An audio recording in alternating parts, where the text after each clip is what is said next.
Bismillahirrahmanirrahim. Assalamualaikum warahmatullahi wabarakatuh. Bapak, Ibu, teman-teman mahasiswa semua, pada kesempatan kali ini kita materi ketiga yaitu Theoretical Framework, di mana kita hari ini akan membahas bagaimana caranya kita menuliskan teori-teori di artikel dan nanti bisa dijadikan sebagai referensi untuk menuliskan teori-teori yang ada di tesis. Oke, pada sore hari ini mungkin banyak sekali terdengar suara-suara yang melintas gitu ya. Ada anak kecil, ada kucing, ada suara kambing dan lain sebagainya karena saya merekam materi ini ada di rumah. Jadi di rumah juga kebetulan tidak ada peredam suara, maka saya mohon maaf. Oleh karena itu, marilah kita awali kuliah pada sore hari ini dengan membaca bacaan basmalah bersama. Bismillahirrahmanirrahim. Oke, Bapak, Ibu, teman-teman mahasiswa, setiap penelitian atau setiap penulisan artikel, biasanya memang jurnal itu ada yang meminta artikel dituliskan dengan teori atau kajian teori, theoretical framework, atau juga ada beberapa jurnal yang tidak menggunakan itu. Tetapi karena kemungkinan di jurnal itu ada dan diminta untuk menggunakan theoretical framework, maka dari itu saya mencoba untuk tetap memberikan ulasan-ulasan yang berkaitan dengan bagaimana caranya menulis kajian-kajian teori di dalam artikel. Setiap penelitian, setiap artikel, setiap penulisan tesis mempunyai tujuan dan kegunaan tertentu. Nah, secara umum tujuan penelitian ada 3 macam ya, yang bersifat misalnya menemukan, membuktikan, mengembangkan gitu ya. Menemukan kualitatif, membuktikan atau memverifikasi itu kuantitatif, mengembangkan R&D gitu ya. Menemukan itu karena data yang diperoleh dari hasil penelitian itu adalah yang benar-benar baru dan sebelumnya belum pernah ada, dan atau mengeksplorasi, membangkitkan kembali data-data yang sudah ada di masa lalu yang tidak sesuai dengan pada masa sekarang gitu ya, atau masa lalu yang kurang terupdate dan diupdate dengan kondisi dan lingkungan situasi waktu sekarang gitu ya. Itu menemukan kembali. Selanjutnya adalah membuktikan, memverifikasi. Berarti data yang diperoleh itu digunakan untuk membuktikan adanya keraguan-raguan terhadap informasi atau pengetahuan tertentu. Dan yang ketiga yaitu mengembangkan. Hasil dari penelitian merupakan pendalaman dan perluasan pengetahuan yang telah ada. Nah, untuk merujuk ke tesis ya, nyinggung sedikit terkait tesis, coba diamati kembali sebenarnya apa yang akan ditulis itu, tujuan apa yang akan ditulis, apakah menemukan, apakah memverifikasi, atau mengembangkan gitu ya, supaya ketika kita tahu tujuan kita menulis, itu kita tahu dengan pasti gitu ya, tahu dengan detail bagaimana caranya kita membuat rumusan masalah dan atau pertanyaan penelitian atau hipotesis dari penelitian tersebut. Oke, apa tuh sebenarnya tujuan penulisan dari theoretical framework? Saya mengambil tujuan penulisan tersebut dari bukunya Creswell tahun 2010, bahwa sebenarnya kajian pustaka dalam suatu penelitian ilmiah gitu ya, itu adalah salah satu bagian penting dari keseluruhan langkah-langkah metode penelitian, salah satu penting. Terutama kuantitatif itu sangat penting sekali kalau di tesis. Kalau di dalam sebuah artikel gitu ya, baik itu kuantitatif, kualitatif, dan berbagai macam metode yang ada, kajian pustaka itu merupakan bagian penting untuk menjelaskan sebenarnya artikel ini itu letaknya di mana, posisi artikel ini ditulis itu seperti apa. Apakah melengkapi artikel-artikel yang sudah dulu, ataukah memberikan tambahan kontribusi untuk pengembangan teori yang sudah ada terkait dengan substansi dari kajian artikel yang ditulis dan lain sebagainya. Nah, Creswell mengemukakan bahwa kajian pustaka, kajian teori, theoretical framework memiliki beberapa tujuan. Ini ada 3. Menginformasikan, menghubungkan, mengisi. Apa toh itu sebenarnya? Yang pertama yaitu menginformasikan.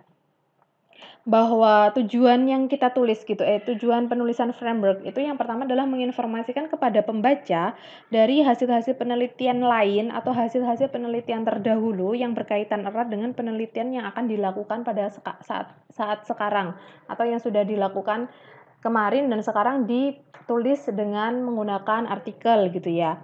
Yang kedua yaitu menghubungkan penelitian dengan literatur-literatur yang ada. Artinya itu akan menarik benang merah sebenarnya artikel yang kita tulis ini posisinya di mana gitu ya. Apakah memang temuan baru ataukah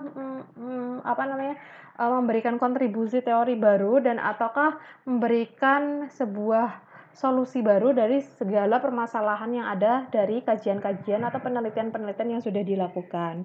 Dan yang terakhir yaitu mengisi. Mengisi di sini maksudnya adalah mengisi celah-celah dalam penelitian-penelitian sebelumnya, yaitu menambahkan teori yang belum ada atau menambahkan teori yang akan digunakan untuk rekomendasi penelitian yang akan datang dan lain sebagainya. Ada banyak hal dari teori-teori yang ada gitu ya, teori-teori yang terdahulu yang menjelaskan terkait dengan tujuan penulisan theoretical framework di artikel. Kajian pustaka itu dimaksudkan untuk meringkas, menganalisis, terus menafsirkan konsep, terus konsep teori gitu ya, menafsirkan konsep teori yang berkaitan dengan sebuah proyek penelitian atau kajian atau penelitian itu sendiri. Oke, Bapak Ibu teman-teman mahasiswa semua, selanjutnya langkah-langkah penulisan dalam kajian pustaka atau theoretical framework. Yang pertama yaitu, ini ada 4, mohon maaf. Identifikasi, menuliskan, mengemukakan, dan sintesa. Jadi kalau di artikel itu memang tidak perlu jeledreh gitu ya bahasa Jawanya, apa sih banyak sekali dan mozaik kemana-mana, cukup beberapa paragraf saja yang itu sangat inti sekali. Kalau Bapak Ibu teman-teman mahasiswa membaca berbagai artikel yang dipublikasikan di jurnal internasional, itu kan sangat, bahkan satu kalimat saja itu dikombinasikan dari berbagai teori. Misalnya misalnya kajian pustaka adalah meringkas, menganalisis, dan menafsirkan gitu ya. Ada 3 hal misalnya. Nah, 3 hal itu biasanya kalau di artikel-artikel publikasi jurnal internasional, 3 hal tersebut, satu kalimat dengan 3 hal tersebut itu dari 3 kutipan 3 sumber seperti itu. Jadi memang di artikel itu kalau kita memahami bersama bahwa penulisan di artikel pada bagian theoretical framework itu memang sangat sedikit sekali, tetapi memang sangat inti gitu ya, digabung-gabungkan. Oke, step pertama adalah mengidentifikasi ya, kita bisa memulai dengan mengidentifikasi kata kunci topik penelitian untuk mencari materi, referensi, dan bahan pustaka yang terkait. Bapak Ibu, teman-teman mahasiswa bisa membaca abstrak laporan-laporan hasil penelitian yang relevan. Bisa didapatkan banyak banget ya, bisa dari perpustakaan atau jurnal. Dulu pernah latihan kan ya kita semua terkait dengan bagaimana caranya menemukan artikel di beberapa database jurnal. Nah, itu bisa digunakan, ada Springer Link, EBSCO, terus ada apa lagi itu, banyak hal ya. Terus selanjutnya dari buku-buku atau dari proceeding seminar internasional dan seminar nasional. Oke, yang kedua yaitu membuat catatan hasil bacaan dengan cara membuat peta literatur atau map literatur ya. Literatur map, urutan dan keterkaitan topik penelitian dan referensi bibliografi secara lengkap. Dan yang terakhir yaitu membuat ringkasan literatur secara lengkap berdasarkan peta literatur yang sudah dibuat oleh Bapak Ibu dan teman-teman semuanya, sesuai dengan urutan dan topik penelitian. Nah, ketika misalnya judulnya adalah analisis manajemen pendidikan. Nah, manajemen pendidikan itu kan komponennya banyak banget, bidang garapannya banyak banget. Ada manajemen kesiswaan, manajemen sarana prasarana, manajemen pembiayaan, manajemen apalagi guru, manajemen pendidik dan tenaga kependidikan dan lain sebagainya. Nah, itu bisa diurutkan. Apakah manajemen pendidikan yang dimaksud di dalam artikel yang ditulis itu seluruh bidang garapan atau enggak? Nah, itu bisa di map gitu ya, dibuat literatur map. Oke, step yang kedua yaitu membuat kajian pustaka dengan menyusunnya secara sistematis, tematis, berdasarkan teori-teori dan konsep-konsep penting yang berkaitan dengan topik dan variabel penelitian. Nah, selanjutnya yaitu mengemukakan. mengemukakan pandangan umum tentang topik penelitian yang dilakukan berdasarkan literatur yang ada, dan menjelaskan orisinilitas dengan pentingnya topik penelitian yang akan dilakukan dibanding dengan literatur yang sudah ada. Dan yang terakhir yaitu dengan sintesa atau kesimpulan. Setelah beberapa menuliskan sumber dan atau sintesa dan atau sitasi dari berbagai sumber, jangan lupa di akhir paragraf untuk memberikan sintesa gitu ya. Sebenarnya artikel ini itu arahnya kemana gitu.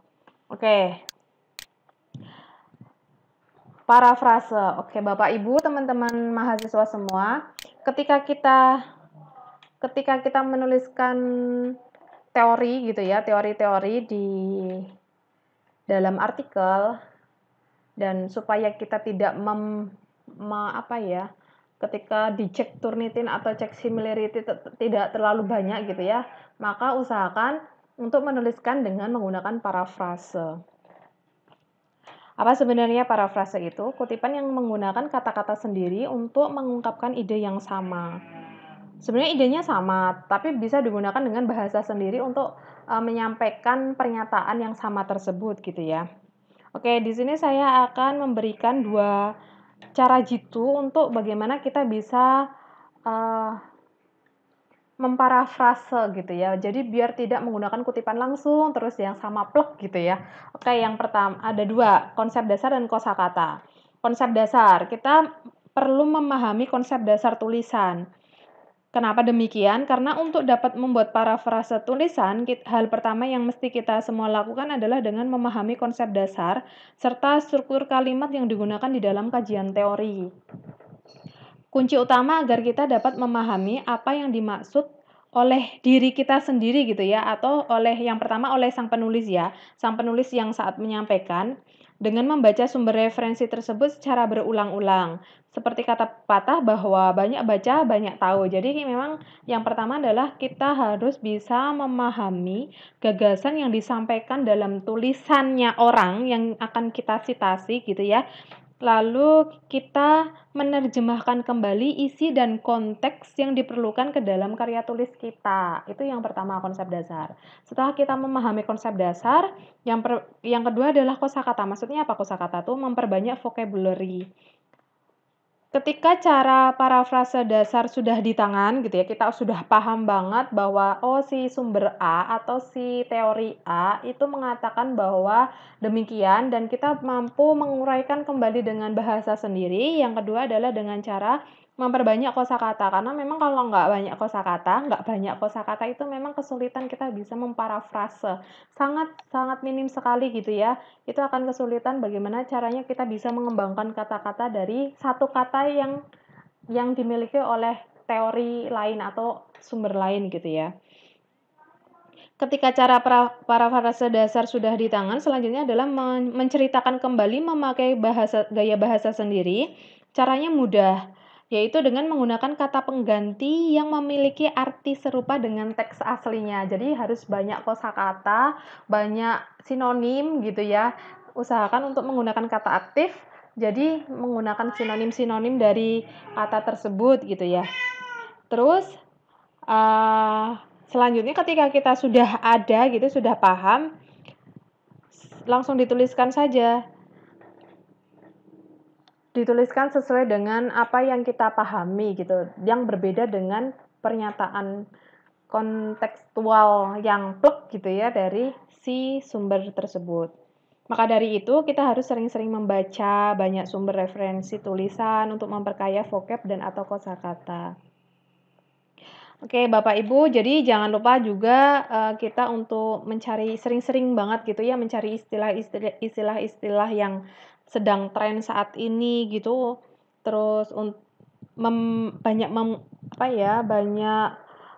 sering-sering mendekatkan diri untuk selalu membaca gitu ya. Oke. Nah, selanjutnya ini kutipan.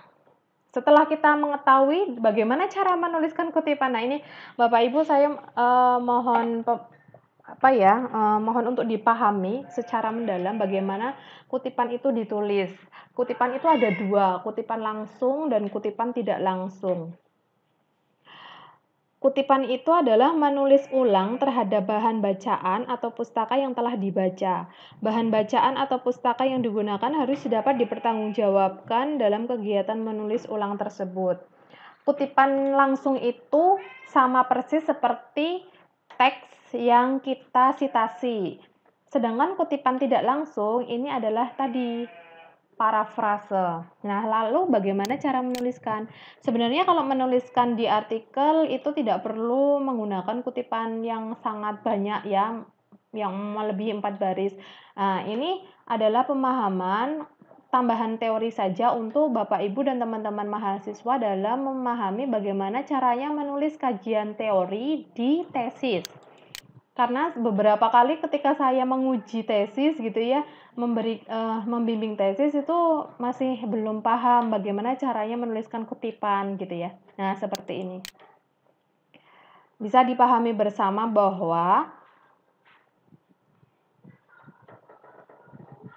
ini kutipan langsung yang teks aslinya itu sama persis gitu ya di dalam sumbernya, dari sumbernya.